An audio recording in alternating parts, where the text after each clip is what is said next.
Okay, are you ready? I'm ready. Okay. What's your name? My name is Jini. Okay, and how old are you? 25. Okay, and who are you on a soul level? That's such a loaded question. I am an artist. I'm a empath. I don't know, I'm a weirdo. That's such a hard question. I feel like that's like what everyone spends their whole life trying to figure out. So I'm kind of still in the process of figuring that out. You don't get asked that question too often. That's like really loaded.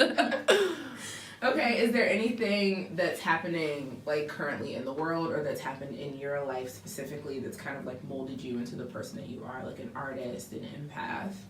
Yeah, I think that everything that happens in life, good or bad, the experiences that you have kind of mold you into the person that you are. I think that even bad experiences you have to just try and take as a lesson and make it into something positive for your life. So yeah, everything that's ever happened in my life has kind of made me who I am, good and bad. Okay. I don't know. No, that makes total sense. That makes sense. That was a good answer. Okay, so 3 categories. I'm going to get you to tell me which means the most to you and which means the least and why. Okay. So the first category, and these things can be completely unrelated depending on who you are. And you can mix and match. Ooh. So the first is love, sex, and relationships. The next is society, culture, and politics. And the next is spirituality and religion. So I guess which one of those groups of things like pertain most to your everyday life and what you care about, and which is kind of like on the back burner? I don't know. I think it's weird because they all kind of have different meanings in my life. I would say that love, sex, and relationships is... I wish that it wasn't so important to me, but it is a big part of my life. I love, feeling loved and, having a partner and all that, to a fault sometimes. What was the second one? Society, culture, and politics, and the last is spirituality and or religion. Okay. I think spirituality and religion would probably be the second on my list. I'm not religious. I was raised super Catholic, but I'm not, I don't practice any religion, but I am like very spiritual, and I do believe in something.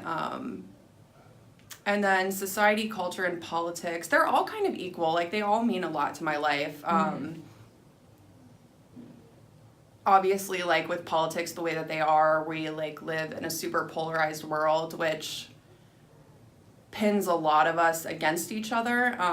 And that's something that we see more and more just through the news and just life and the way that people are interacting with each other.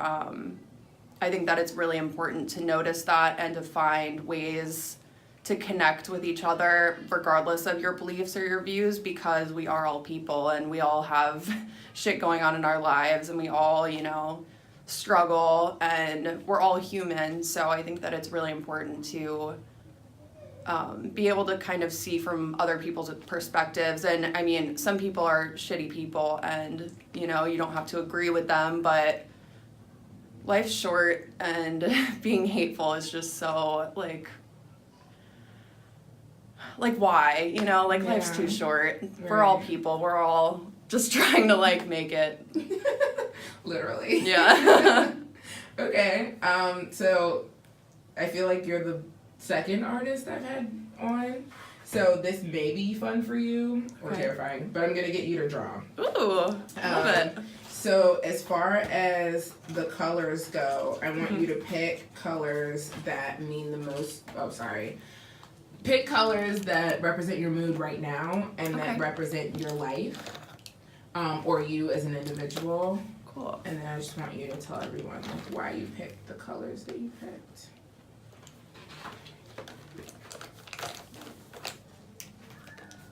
I want to pick all of them. Okay.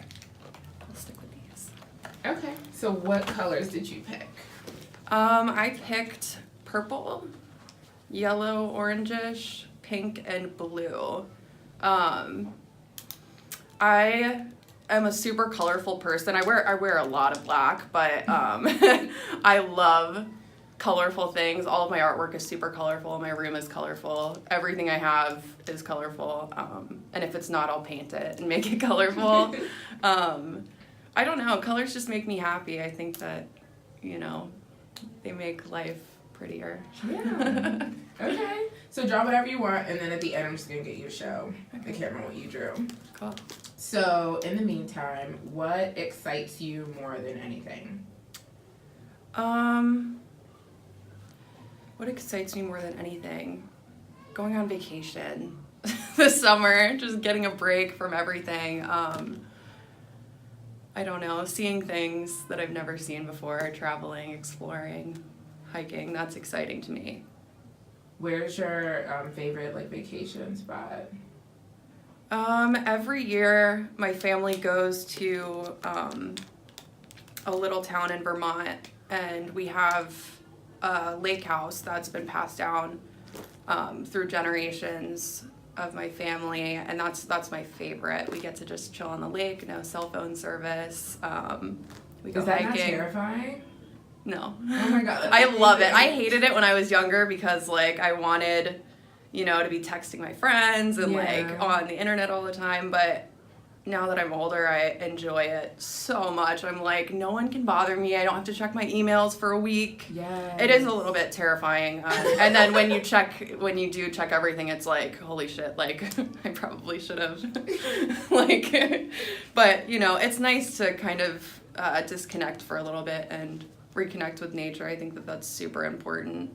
Since you're someone that finds that relaxing, I want to ask you, what does social media mean to you? Like, what do you think about social media?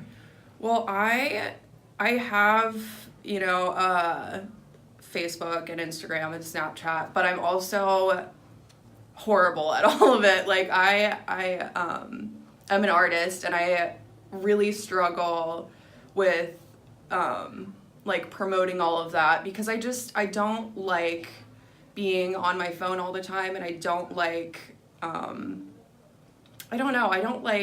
I'm just not good at it. I don't know. I feel very like, I don't know. I'm so conflicted with social media because I think it's an amazing tool to stay connected with people and to like promote what you're doing and like, you know, just kind of like have an audience for your life. But I also think that a lot of what is on social media is not necessarily like real and can kind of distort, like you can be whoever you want and people are only showing the best sides of them and the coolest stuff that they're doing, and I think that kind of makes it seem like people aren't going through struggles, and it can, I don't know, in a way it can like disconnect us from reality. I don't know where I'm going with this, but but it makes sense. Yeah, I don't know. Social media is great, but it's also like to an extent because when it's taking over your life, like the things that we do and like the relationships that we have in real life, I think are a lot more important because you never truly know someone through their social media, and I mean, it's fun, but I think that it has way too much of like a hold and an impact on the way that people live their lives and what they enjoy, you know, like going out and feeling the need to like Snapchat everything or like be taking pictures or like living through like experiencing a moment through your phone screen just for the sake of like sharing it with people instead of truly like enjoying that moment. I think that's kind of a problem. And, yeah, for sure. And like, I don't know. I'm conflicted with social media. Yeah. Okay. What makes you the most upset? I think just people being assholes. I think, like, it's so easy to just be nice, and, like, I don't know, I don't understand, unless you have a legitimate reason, like, just don't be an asshole, be nice to each other, we're all going through shit. Yeah. That's something I don't like, for sure. Okay. Make a face that explains you. Like, if you were a facial expression, what would it be? Oh my god. I don't know. I think that's it. What was that? Just like scared, like. Just like, I don't know, like. That's like my constant inner face. I feel that. I feel like we can all relate to that. Let's see. What are you most afraid of? I don't know. I think, like, I could say, like, heights, but I feel like I'm, like, most afraid of being alone, honestly. Just in life. That's, like, a big fear that I have. Yeah, being alone. Forever. Oh my god, yeah. Same. But yeah, also heights, I guess. Okay. Let's see. What's the hardest conversation that you've ever had to have? If you can remember it.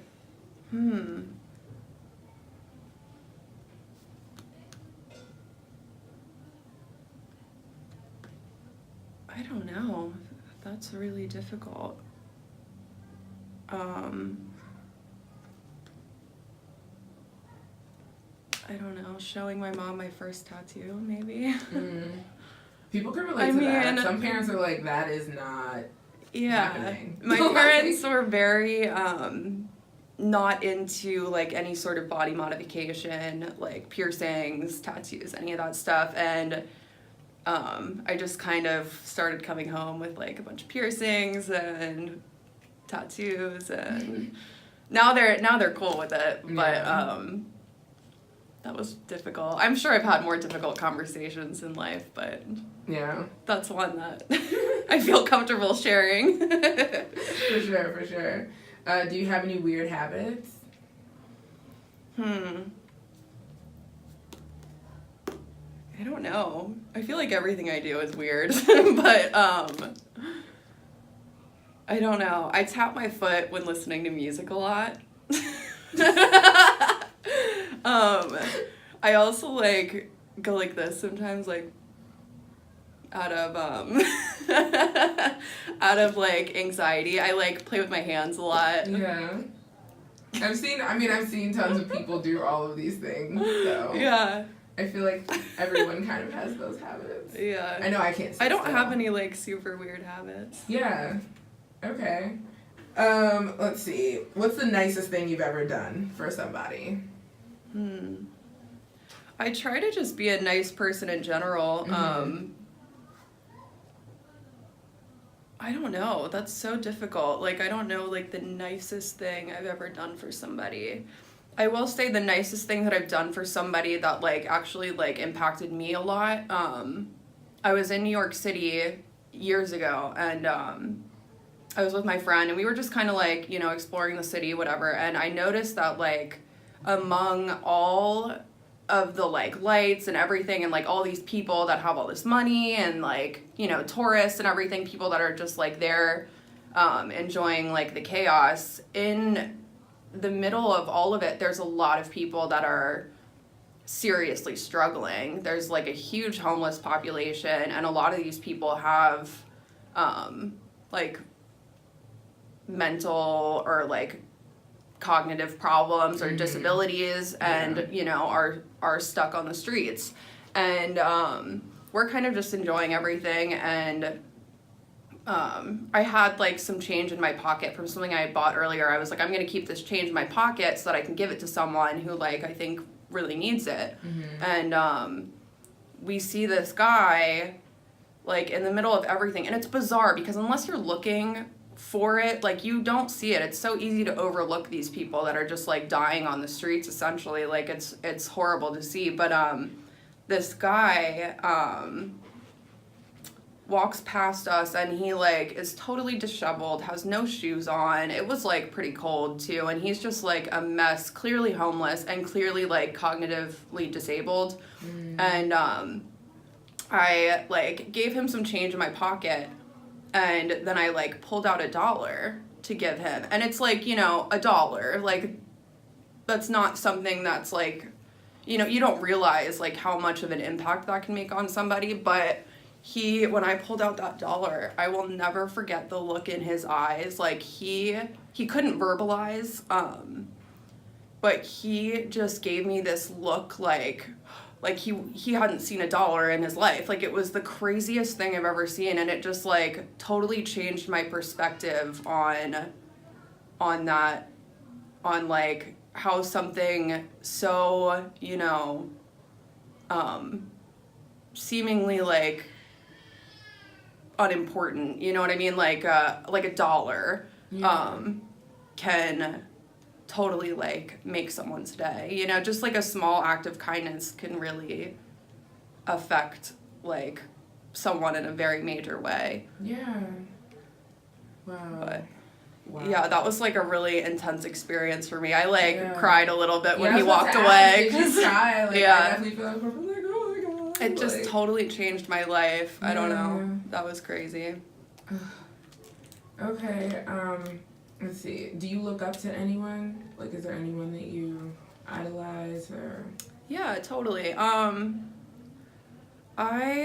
look up to my mom a lot, and a lot of the women in my family. I think that they're just, like, really, honestly, both of my parents are just, like, really kind people. And I think that has, like, affected the way that I am a lot, in, like, the way that I interact with people and the way that I, like, view the world.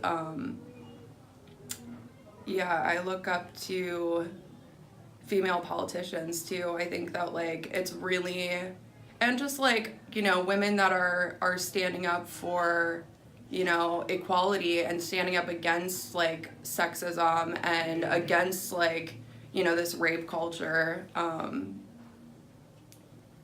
Yeah.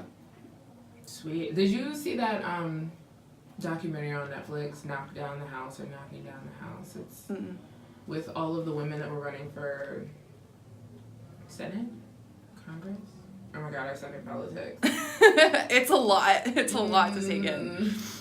Okay, well, you should Either look way, on yeah. Netflix and you should watch it. What's it because called? It's really good. Knocking Down the House or Knock Down the... It just came out, like, last week. I'm gonna have to check that out. I feel like I'm gonna hear about it, but it's fine. Yeah, I follow politics just because, like, you know, I feel like it's kind of, like, my duty to, like, know what's going on. And help be a part of, like, changing things in a positive way, especially with, like, the way that things are. It's kind of like you have to be, you have to, like, take a stand for what is right, you know, because, like, there's so much corruption and, like, just bullshit happening. Yeah. That's not okay, and we have to, like, make sure that it's known that it is not okay and that we don't agree, and this is not, like, the American people. Like, the government works for us, you know what I mean? Right. Or that's how it should be. Right, exactly. Let's see. What do you feel will restore connection, like, in our generation? Like, what do you think that we can do to kind of start bringing empathy back and understanding each other? I think that we need to stop living so much online and start connecting with people in real life. And if you meet someone that you don't like, or you see someone that you don't like, if you just talk to them and got their side of the story and their perspective, you realize that, like, we're all just people. Like, I think that it's a big problem that people aren't talking as much in person anymore. I remember being on the bus in college and looking around, and every single person, this bus was packed, and every single person was on their phone. I was the only one. I looked around. It was like almost like a social experiment for me to just, like, look around and see how many people were actually interacting with each other, and not one person on this bus was off of their phone. They were all on their phones. And I'm just sitting there like, what is going on? Like, what happened to people wanting to talk to each other? And, like, you don't always have to want to, like, talk to strangers, but, like, you know, this is, like, a college bus where, like, people are, like, you know, I don't know. It was so strange. I think that we need to get more I think that we just need to talk to each other more and try to understand people. I think that a lot of the hate that comes out that people feel towards other people comes from ignorance and comes from them like not understanding other people, you know, and not wanting to, which is a huge problem. Good answer. Can you recall an embarrassing moment? Oh my god, so freaking many. My life is one big embarrassing moment. I am like let's see. When I started serving, the second week that I started serving, and I served for a little while.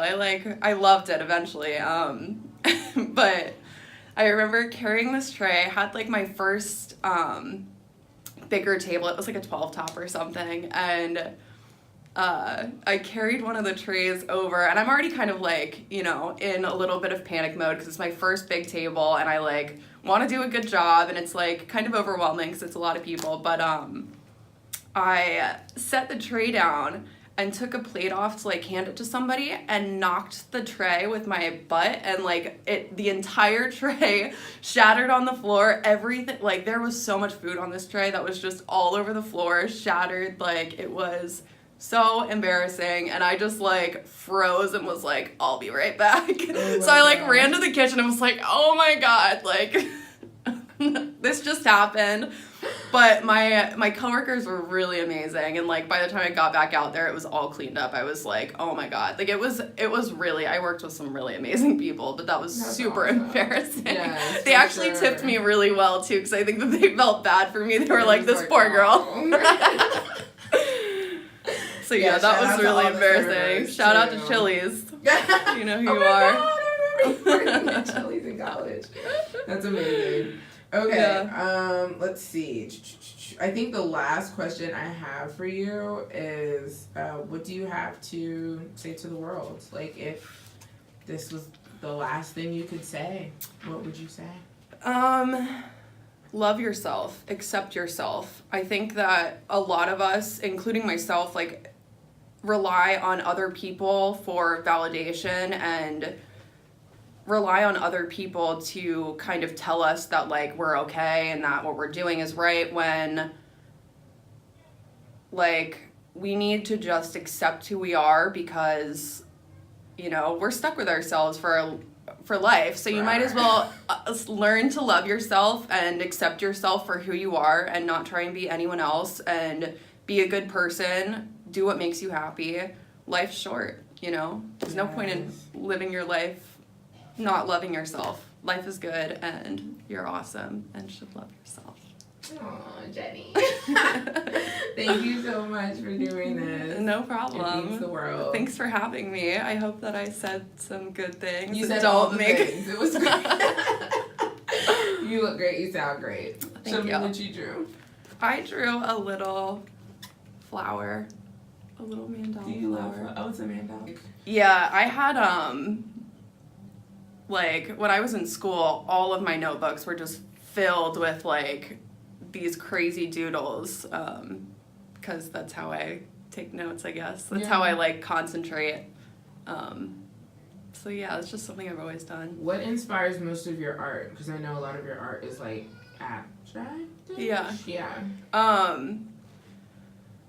I don't really know. I'm inspired by like a lot of things. Color, people. I try and make my artwork like super colorful and like vibrant and overall happy tones. Like I want people to view my work and, you know, feel positive emotions from it. Even if I'm not like in a positive place when I'm creating, I still like try to, I don't know, that's kind of part of my process. If I'm going through some shit and like need, like art is like my therapy, and painting and like creating in colors, and like I don't know, it's just really really helpful for me, honestly. Like I make art for myself, essentially, for my own, like I have piles of art in my house because I just can't stop making stuff. But I wish I was creative in that way. I love that. I'm a big fan of that. It's amazing. Thank you so much. I'm Jini, and this is In the Flesh. Da, da, da. I'll do it again. I'm Jini in the Flesh. Yay! Okay. That works.